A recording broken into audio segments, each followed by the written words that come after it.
नमस्कार। JEE advance 2023 के कुछ ही दिन बचे हैं और आज हम एक विशेष चर्चा के साथ, एनालिसिस के साथ फिर हाजिर हैं। मैं डॉक्टर पीयूष सुंडा और मेरे साथ है नीरज अग्रवाल सर। बिल्कुल। आज के हम डिस्कशन में topic wise, subject wise discussion करेंगे कि पिछले 11 सालों में, लास्ट 11 ईयर्स में इंडिविजुअल पीसीएम में किस टॉपिक का क्या वेटेज रहा है और ये चर्चा आने वाले समय में जेई एडवांस 2023 में अपीयर होने वाले स्टूडेंट्स के लिए बहुत ही कारगर साबित हो सकती है, क्योंकि तैयारी का लास्ट दौर चल रहा है। जी नीरज सर। बिल्कुल सर, मेडिकल साइंस में एक टर्म होती है गोल्डन आवर्स। किसी व्यक्ति का यदि लगता है आज तो आपको मेडिकल साइंस का कोई खास टर्म। बिल्कुल, आजकल डॉक्टर्स के साथ रहने का मौका ज़्यादा मिलता है। डॉक्टर साहब आपके साथ हो गए, डॉक्टर रुहेला सर हो गए, तो कुछ टर्म्स सीख लेते हैं साथ में जी। तो मेडिकल साइंस में एक टर्म होती है गोल्डन आवर्स। तो यदि किसी व्यक्ति का सीरियस एक्सीडेंट होता है और सीरियस एक्सीडेंट होने के बाद डॉक्टर के ट्रीटमेंट तक पहुंचने का जो टाइम पीरियड होता है वो पेशेंट के लिए गोल्डन आवर्स होता है। उस टाइम पर पेशेंट की जान बचाई भी जा सकती है और गोल्डन आवर्स को मिस कर दें तो जान खोई भी जा सकती है। आजकल तो नीरज अग्रवाल सर वैसे तो आईआईटी जेई की फैकल्टी हैं, लेकिन डॉक्टर्स की बातें भी करने लग गए। बहुत ही बेहतरीन। तो आज का हमारा एनालिसिस रहेगा जेई एडवांस के लास्ट मोमेंट चल रहा है और किस तरह उन गोल्डन आवर्स की तरह, मेडिकल साइंस के गोल्डन आवर्स की तरह जेई एडवांस 2023 को क्रैक करने के लिए ये वीडियो आपके लिए बहुत ही बेहतरीन और फायदेमंद साबित होगा। क्लास वाइज हम एनालिसिस करेंगे जेई एडवांस के लास्ट 11 साल के पेपर्स का, टॉपिक वाइज एनालिसिस करेंगे और आप ये देख लीजिए level of exam, level of difficulty का भी हम एनालिसिस करेंगे। बिल्कुल, अगर लास्ट मोमेंट पर अपन एक सही रणनीति, सही स्ट्रेटजी के साथ अगर एग्जाम में उतरते हैं तो नो डाउट उसका काफ़ी बेनिफिट होता है। तैयारी बच्चा साल भर करता है, 2 साल करता है और हम कहते हैं कि ये तैयारी साल 2 साल की है। वो मैराथन दौड़ की तरह होती है और मैराथन दौड़ में देखा जाता है कि बच्चा शुरू में कॉन्टिन्यूस स्पीड से चलता गया, कंसिस्टेंट स्पीड से चलता गया और मैराथन के लास्ट के राउंड पे जो पूरा स्टेमिना झोंक देता है वो मैराथन का विनर बन जाता है। तो आप देख लीजिए मैराथन का लास्ट राउंड शुरू हो चुका है और मैं बच्चों का ध्यान आकर्षित करना चाहूँगा एनालिसिस की तरफ। आप देखिए इधर क्लास वाइज एनालिसिस करें तो सबसे पहले अपन फिजिक्स विषय में आ चुके हैं। फिजिक्स में अगर देखा जाए क्लास वाइज तो 12th का वेटेज 11th के कंपैरिजन में बहुत ज़्यादा है। 12th में और 11th का अगर देखें तो 60-40 का रेशियो, 60-40 का रेशियो रहता है। ये बच्चों के लिए फायदेमंद भी रहता है। शायद जेई एडवांस में आईआईटी जो पेपर फ्रेम कर रही है वो भी ये मानती होगी कि बच्चा 12th की एग्जाम दे के आ रहा है, इसलिए 12th को वेटेज ज़्यादा दिया जाए। आप देख लीजिए 60 और 40 का रेशियो यहाँ आ रहा है और हम देखेंगे लगभग हर सब्जेक्ट में ये रेशियो है। अब हम आ जाते हैं टॉपिक वाइज, चैप्टर वाइज अपन एनालिसिस यहाँ पे कर रहे हैं और फिजिक्स सब्जेक्ट का एनालिसिस चल रहा है। टॉपिक वाइज आप देखिए इलेक्ट्रोस्टैट्स एंड कैपेसिटेंस है, 53 क्वेश्चंस, सबसे ज़्यादा वेटेज वाले टॉपिक्स में से इलेक्ट्रो एंड कैपेसिटेंस है। अपन इस स्लाइड को आगे लेते हैं ताकि ईयर वाइज अपने को डाटा एनालिसिस मिल जाए और यहाँ पे अपन देख सकते हैं। आप देखिए इलेक्ट्रोस्टैट्स एंड कैपेसिटेंस को यहाँ 53 क्वेश्चंस मिल रहे हैं और आप देख लीजिए हर साल 3, 4, 5 क्वेश्चन आ रहे हैं कंसिस्टेंटली। और इसी तरीके से आप आगे चलेंगे तो थर्मल फिजिक्स में भी ये 3, 4, 5 का रोल है। रोटेशनल मोशन में भी 3, 4, 5 का आंकड़ा दिख रहा है। 3, 4 का आंकड़ा ही ray optics and optical instruments में दिख रहा है। Units and measurement and error बहुत छोटा सा टॉपिक है, लेकिन इससे भी हर साल 2 से लेके 4 तक क्वेश्चंस पूछे जा रहे हैं। बिल्कुल, यूनिट्स एंड मेजरमेंट में एप्लीकेशन बेस्ड क्वेश्चंस ज़्यादा पूछे जाते हैं। इसमें 27, 28 एक्सपेरिमेंट है, स्क्रू गेज हो गया, तो इन सब के ऊपर एप्लीकेशन बेस्ड क्वेश्चंस एडवांस में ज़्यादा पूछे जाते हैं। यहाँ टॉपिक वाइज जो एनालिसिस दे रखा है उसमें एक चीज़ और गौर करने लायक है कि जेई एडवांस में कॉम्प्लेक्स प्रॉब्लम्स पूछी जाती हैं, 2-2, 3-3 यूनिट्स को मर्ज करके पूछी जाती है। बिल्कुल, लेकिन जिस यूनिट का कॉन्सेप्ट कोर होता है उस यूनिट में उस क्वेश्चन को काउंट किया जाता है।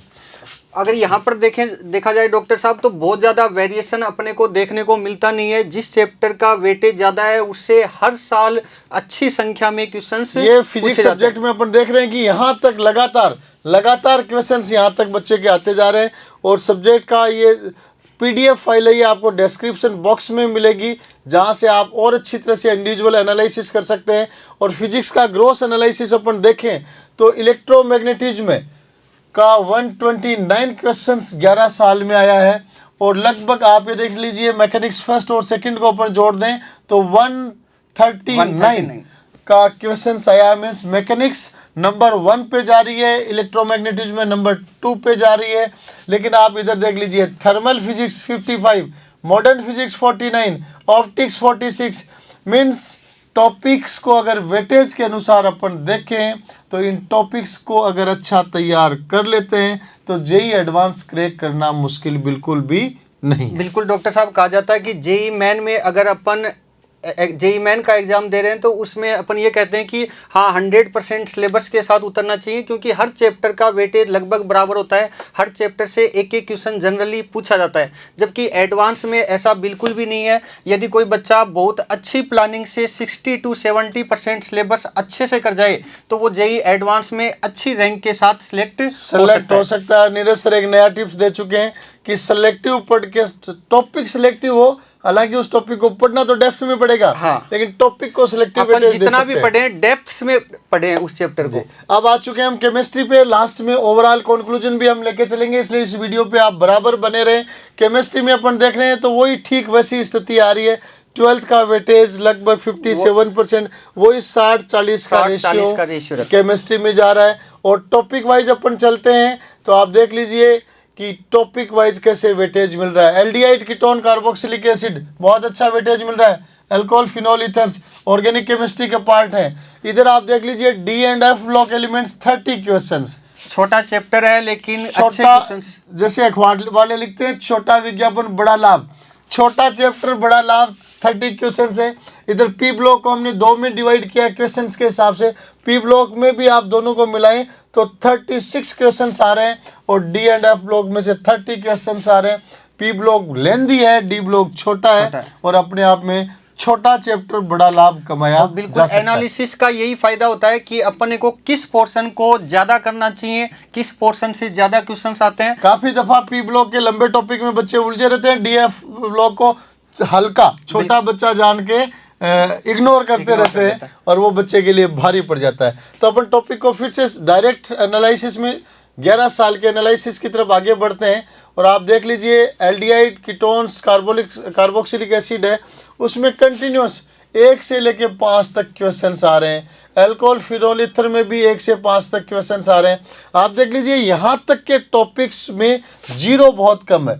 जीरो बहुत कम है मीन्स इनमें से हर साल क्वेश्चन आता ही आता है और ये टॉपिक हो जाते हैं अपने आप में 21 टॉपिक्स में लगभग क्वेश्चन आपको मिलेंगे। अगर अपन देखें कि 1 to 14 जो चैप्टर्स हैं इनसे लगभग 70 to 75% क्वेश्चंस पूछे गए। तो आप देख लीजिए डी एंड एफ ब्लॉक आ गया, इक्विलिब्रियम आ गया, ऑर्गेनिक केमिस्ट्री बेसिक प्रिंसिपल्स आ गए, हाइड्रोकार्बन है, पी ब्लॉक है, कोऑर्डिनेशन कंपाउंड्स है, थर्मो है, इलेक्ट्रोकेमिस्ट्री है, केमिकल बॉन्डिंग है। इसी तरीके से P block and structure of atom को गिनते हैं तो 14 इनिशियल टॉपिक हो जाते हैं और मैक्सिमम पोर्शन यहाँ कवरेज हो जाता है। अब अपन आ जाते हैं नीरज सर तीनों पोर्शन के बारे में। बिल्कुल, केमिस्ट्री में अक्सर तीनों पोर्शन की 3 फैकल्टीज होती हैं और तीनों में किसका वेटेज ज्यादा है ये भी अपन जाहिर कर देते हैं। नीरज सर बताएं कौन से पोर्शन का वेटेज ज्यादा रहता है? फिजिकल केमिस्ट्री का वेटेज हर बार हल्का सा ज्यादा रहता है, लेकिन अगर ओवरऑल देखें तो बहुत ज्यादा डिफरेंस यहाँ बड़ा डिफरेंस नहीं है। किसी भी पोर्शन को और किसी भी फैकल्टी को कम नहीं मान सकते क्योंकि तीनों में आप देख लीजिए लगभग बराबर होता है और ईयर बाय ईयर वेरिएशन आता रहता है, इसलिए किसी भी पोर्शन को अपन हल्के में नहीं ले सकते। अब केमिस्ट्री के बाद में जाते हैं नीरज सर मैथमेटिक्स के बारे में। शुरू करें मैथमेटिक्स की एनालिसिस। मैथमेटिक्स में भी अगर क्लास वाइज देखा जाए तो सेम रेशियो है, वही 60-40% का रेशियो यहाँ पर पूछा गया है। तीनों सब्जेक्ट में अपन देख सकते हैं कि 12th का वेटेज लगभग 60% और 11th का 40% रेशियो रहता है। इसलिए 12th का बच्चा है, 12th को इम्पोर्टेंस दे के आ रहा तो ये बच्चे के लिए यूएसपी हो जाती है, पॉजिटिव पॉइंट हो जाता है उसके लिए। बिल्कुल, यहाँ पर देखें तो सबसे ज़्यादा वेटेज वेक्टर एंड 3D का है। जेई मेन का एनालिसिस देखा था 2023 वहाँ पे भी बच्चे कहते थे वेक्टर 3D के क्वेश्चन ज्यादा हर शिफ्ट में लगभग 4-5 क्वेश्चन आए थे। यहाँ पर भी अगर ईयर वाइज देखें तो 11 ईयर्स में 46 क्वेश्चन, यानी हर साल एवरेज 4 क्वेश्चंस वेक्टर 3D के पूछे गए। आसान चैप्टर है, स्कोरिंग चैप्टर है, बच्चा बढ़िया स्कोर कर सकता है वेक्टर 3D में। इसके बाद कॉनिक सेक्शन 3 चैप्टर्स हैं, लेकिन 3 चैप्टर्स का वेटेज 39 है। यही एनालिसिस का बेनिफिट होता है। मीन्स हर साल एक क्वेश्चन तो पक्का है। बिल्कुल जी। कॉनिक सेक्शन में 3 चैप्टर्स हैं, उससे 39 और वेक्टर 3D एक चैप्टर है, इससे 46। प्रोबेबिलिटी और पीएनसी की अगर बात करें तो दोनों ही इंपॉर्टेंट चैप्टर हैं और दोनों में मिलाकर लगभग 56 क्वेश्चंस फॉर 11 ईयर्स में पूछे गए हैं। Limit, continuity, differentiability, matrix and determinant, हर साल इनसे लगभग 3-3 क्वेश्चंस पूछे जाते हैं। तो अगर अपन यहाँ पर देखें स्टार्टिंग के 11 चैप्टर्स, इनका वेटेज अगर सिलेबस वाइज देखा जाए तो लगभग 50% है, लेकिन यहाँ से क्वेश्चंस लगभग 75% बहुत गजब की बात आ गई कि 50% सिलेबस और 75% क्वेश्चन। मीन्स बच्चा अगर कैलकुलेटिव स्टडी करता है। बिल्कुल। ये ध्यान रखें कि IIT JEE में इंडिविजुअल टॉपिक्स के क्वेश्चंस कम रहते हैं, मल्टीपल टॉपिक्स को मिक्स करके क्वेश्चन पूछा जाता है, इसलिए किसी को छोड़ नहीं सकते। लेकिन जहाँ से वेटेज ज़्यादा है उनके कॉन्सेप्ट्स को बारीकी से अध्ययन करते हैं, उनको तो बहुत अच्छा रिजल्ट दे सकते हैं। तो ये टॉपिक वाइज आ गया। नीरज सर, जैसा अभी आपने बताया इंडिविजुअल टॉपिक वाइज जो टॉपिक्स का वेटेज है वो पहले 14 टॉपिक में आप देखें तो 75% हो जाता है। अब आ जाते हैं topic wise weightage. Neeraj sir, topic wise में देख सकते हैं ट्रिग्नोमेट्री का वेटेज 5% है, लेकिन ट्रिग्नोमेट्री कैलकुलस में खूब काम में आता है। लिमिट्स के क्वेश्चंस हो गए, इंडेफिनेट डेफिनेट के क्वेश्चंस हो गए। ट्रिग्नोमेट्री डायरेक्ट नहीं है, लेकिन बाकी टॉपिक्स में ट्रिग्नोमेट्री अगर आपको नहीं आ रही है तो उसको क्वेश्चन सोल्व नहीं कर पाएंगे। बिल्कुल, कैलकुलस के क्वेश्चंस में बहुत ज़्यादा दिक्कत आती है, तो ट्रिग्नोमेट्री को स्ट्रॉन्ग रख के चलें। इसके बाद अलजेब्रा और कैलकुलस दोनों का वेटेज लगभग बराबर है, 35% के अराउंड है। तो ये टॉपिक वाइज हो गए। यहाँ पे भी देख सकते हो कि आप वेक्टर एंड 3D अपने आप में एक टॉपिक है जिसके 46 क्वेश्चंस आ रहे हैं, और अलजेब्रा कैलकुलस अपने आप में कलेक्शन ऑफ टॉपिक्स है, उनमें भी 153-164 क्वेश्चंस आ रहे हैं। तो इस तरीके से अपन जो स्टडी करते जा रहे हैं उसमें आप देखिए एक बहुत महत्वपूर्ण, सबसे महत्वपूर्ण चार्ट, इस वीडियो का सबसे महत्वपूर्ण चार्ट आपके सामने है। नीरज सर, बच्चों के लिए थोड़ी जगह छोड़ दीजिए, बिल्कुल, ताकि बच्चे अच्छी तरह से देख सकें। और यह है डिफिकल्टी लेवल एनालिसिस। देखिए बहुत ही शानदार इससे एक आउटपुट निकल कर आ रही है, कंक्लूजन निकल के आ रहा है। नीरज सर बताइए क्या खास कंक्लूजन देख रहा है यहाँ पे? IIT एडवांस का डॉक्टर साहब बच्चों थोड़ा सा जगह छोड़ के बताएं ताकि बच्चे ये देख सकें। IIT एडवांस का डॉक्टर साहब बच्चों में एक खौफ होता है, जैसा ही बच्चा स्क्रीन पर बैठता है शोले फिल्म वाले उसकी तरह, कौन था शोले फिल्म में? गब्बर सिंह। शोले के गब्बर सिंह की तरह खौफ रहता है, गब्बर सिंह की तरह। जैसे पेपर स्टार्ट होने से पहले ही बच्चा डरा रहता है कि एडवांस का पेपर दे रहे हैं, पता नहीं क्या होगा, और उस कॉन्फिडेंस उसका वहीं पर लो हो जाता है और बच्चा आता हुआ प्रॉब्लम भी नहीं कर पाता। यहाँ पर बच्चे का देखो सबसे पहले मुकाबला होता है बहुत सारी जगह इन टफनेस से। 22%, 18%, 25%, लगभग 22% एवरेज निकाल सकते हो। इन क्वेश्चन से मुकाबला होता है और बच्चे को लगता है ये क्वेश्चंस होते हैं क्रिकेट की बाउंसर की तरह। बिल्कुल। और वो बाउंसर्स बच्चा फाइट करता है, इधर उधर फाइट करता है, तो बच्चे को लगता है मैं तो गया काम से। लेकिन अगर बच्चा अनुभवी हो जाता है, अच्छी कोचिंग का मार्गदर्शन लेके, अच्छे क्वेश्चन प्रैक्टिस करके, तो पता चलता है बहुत ही शानदार बात यहाँ निकल के आ रही है कि 22% पेपर तो एकदम इजी की कैटेगरी में है, और JEE एडवांस की पिछले 3-4 सालों में जो कट ऑफ रही है वो जनरल कैटेगरी बॉयज की 17 से 25% के बीच में रही है। अगर बच्चा सिर्फ इजी वाले क्वेश्चंस को ही हिट करता है तो वो क्वालिफाई हो जाता है, और किसी ना किसी IIT में वो क्वालिफाई यहाँ से इजी से हो रहे हैं। और मॉडरेट देख लीजिए, 50 से 60% पेपर मॉडरेट लेवल का आ रहा है, 55 से 60%। मीन्स कॉन्क्लूजन है, नीरज सर थोड़ी सी जगह छोड़े, कॉन्क्लूजन ये है कि आप टफ पेपर को अगर अटेम्प्ट नहीं कर पाते हैं, इजी और मॉडरेट को भी कर लेते हैं, तो 75% आपका पेपर अटेम्प्ट हो जाता है। और आप देखिए 75% पेपर अटेम्प्ट करके आपका अगर नेगेटिव मार्किंग पे बहुत अच्छा कंट्रोल हो जाता है, इन 75 पे आपकी पकड़ बहुत अच्छी होती है, बेसिक कॉन्सेप्ट अच्छे हैं, तो आप 60% नंबर तो इजी और मॉडरेट क्वेश्चन से स्कोर कर सकते हो, और 60% नंबर में जेई एडवांस में कॉलेज और ब्रांच दोनों ही बहुत अच्छी मिल बिल्कुल। जाती है। अगर 2022 की बात करें तो 2022 में डॉक्टर साहब 360 में से ओनली 170 मार्क्स में अंडर 1000 रैंक आ रही है। तो अपन सिर्फ इन दोनों को ही हिट करते हैं तो अपन बहुत अच्छी रैंक आईआईटी में ला सकते हैं।